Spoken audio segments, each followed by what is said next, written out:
Morning, my dear brothers and sisters in Christ. As we journey into the final week of Easter, my dear brothers and sisters, Jesus speaks to us today with words that reach into the very heart of our fears and longings. As we heard in the last part of our gospel today, I have told you this, so that you might have peace in me. In the world, you will have trouble, but take courage. I have conquered the world. My dear brothers and sisters, what a word of consolation this is. Jesus does not deny of the reality of our struggles.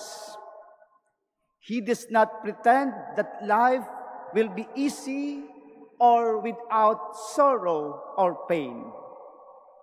Ipinapakita po sa atin ni Jesus ngayon at sinasabi sa atin ang katotohanan ng ating buhay sa paglalakbay na ito. Mayroon sana tayong kapanatagan at kapayapaan mula sa ating Panginoon. Ngunit mga minamahal na kapatid, tayo ay magkakaroon ng kaguluhan, magkakaroon ng pagkawatak-watak, mayroon tayong pagkakahiwa-hiwalay, at tayo magkakaroon ng pagkakanya-kanya sa ating paglalakbay. Pero sabi ni Jesus, magkaroon po tayo ng lakas ng loob. Take courage, because all of this, si Jesus, napagtagumpayan niya ang sanlibutan. Napagtagumpayan ni Jesus ang ating ginagalawang mundong sa araw-araw. My dear brothers and sisters, He tells us plainly, in the world you will have trouble. And yet, He immediately follows with this hope. Take courage. I have conquered the world. My dear brothers and sisters, Christ has already won. Napagtagumpayan na ito ng ating Panginoon.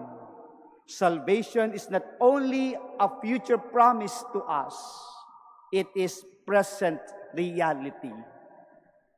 My dear brothers and sisters, already breaking into our lives.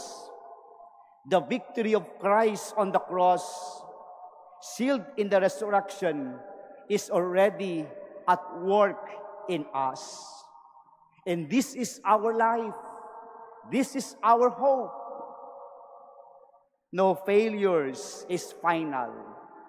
No trial can defeat us when we abide in His presence or peace. No worldly trouble can separate us from the love of God made visible in Jesus. My dear brothers and sisters, Jesus doesn't leave us without hope. Hindi po tayo iniwan at iniiwan ng Diyos na walang binibigay sa ating pag-asa.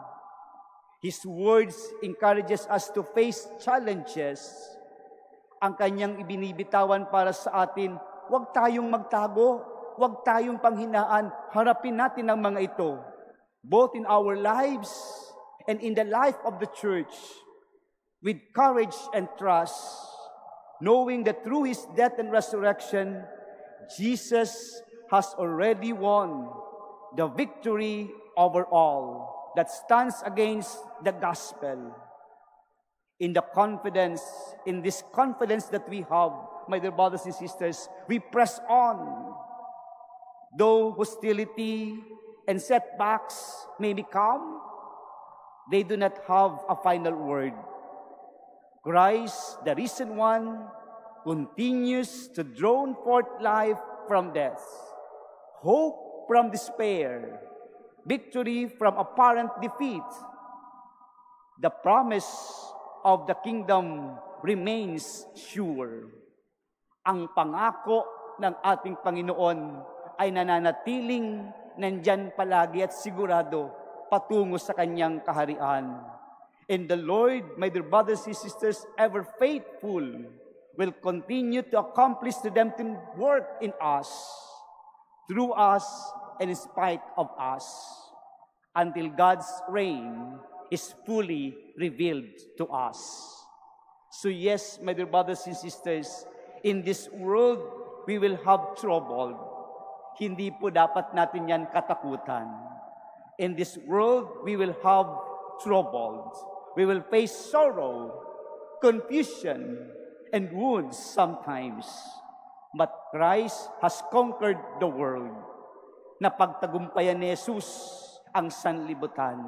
Not only for eternity, but for today, my dear brothers and sisters. So let us take comfort of ourselves and assuring the words of Jesus to us.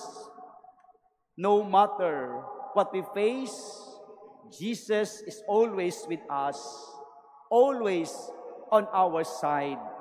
And that is the true assurance given to us by God. Truly, my dear brothers and sisters, as we continue our celebration today, wag po tayong matakot, wag po tayong mabalisa, wag po tayong panghinaan.